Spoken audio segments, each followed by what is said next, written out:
Oh, Zion, Simuka,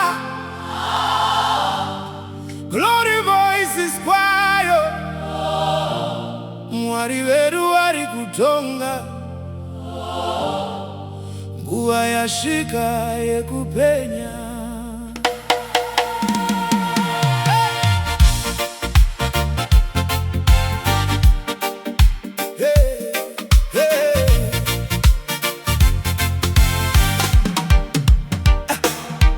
Takafamba nemumazuva akaoma, misodzi yakawanda mumaziso, asi izwi raMwari rinoti, mwana wangu simuka zvakare.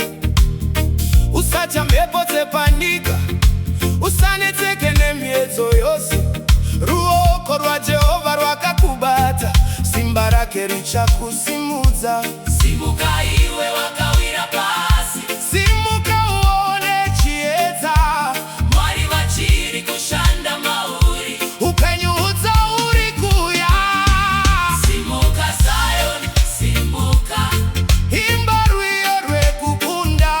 Simuka Zion, simuka, Jehovha ari pamberi. Simudza maoko ako kumusoro, rumbidza mambo weupenyu.